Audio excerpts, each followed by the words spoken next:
La Bible déclare dans Matthieu 5, le verset 44 à 45. Aimez vos ennemis,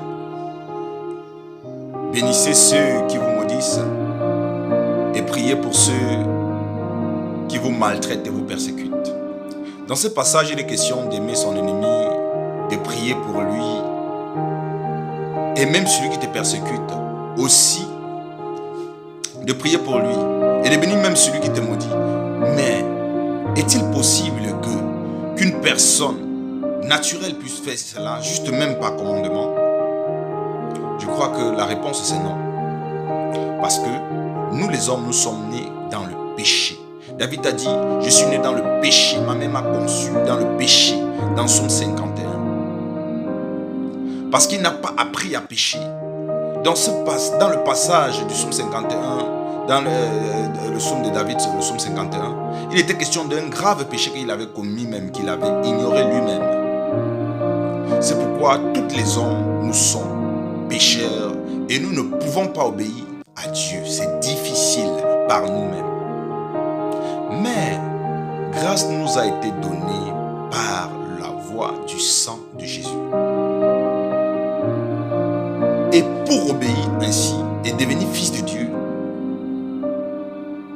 pour obéir ainsi, il faut... Donc ça démontre déjà que nous sommes fils de Dieu, mais il nous reste seulement le fait d'obéir à cela. Mais comment être fils de Dieu? La Bible nous a donné la chance de devenir des fils de Dieu dans Jean 1, le verset 12. La Bible déclare à ceux qui l'ont reçu, à ceux qui ont cru en son nom, il les a donné le pouvoir de devenir enfants de Dieu. Et dans le verset 13, la Bible déclare que nous ne sommes plus nés ni de la volonté de l'homme ni du sang, mais nous sommes nés maintenant de l'Esprit de Dieu. Et la Bible déclare aussi dans Romains 8, le verset 14, que ceux qui sont conduits par l'Esprit de Dieu sont fils de Dieu. Parce que dès lors que tu acceptes Jésus, l'Esprit de Dieu te conduit.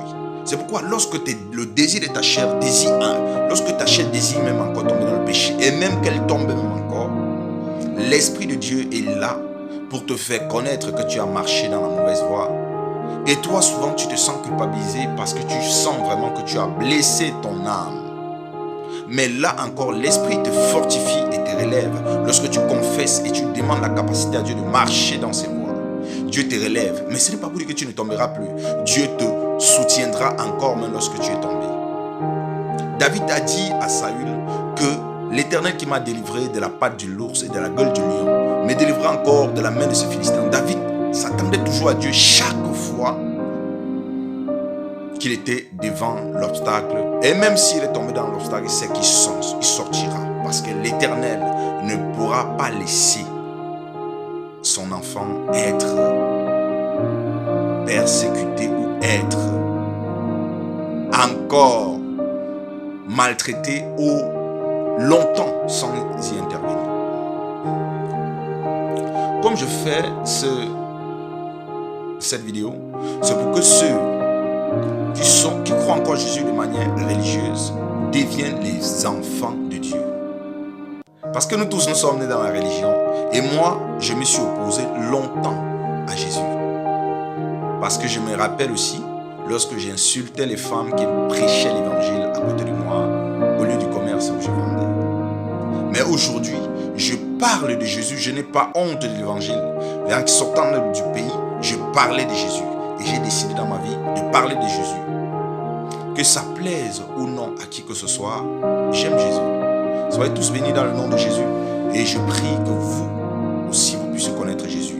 Invitez-le seulement dans vos cœurs en le parlant. Que si il t'a rejeté hier, ce gars qui bavarde de n'importe quoi, si t'a rejeté hier et qui parle de toi aujourd'hui, parle-moi aussi. Et tu verras que Jésus est vivant. Soyez tous bénis dans le nom de Jésus.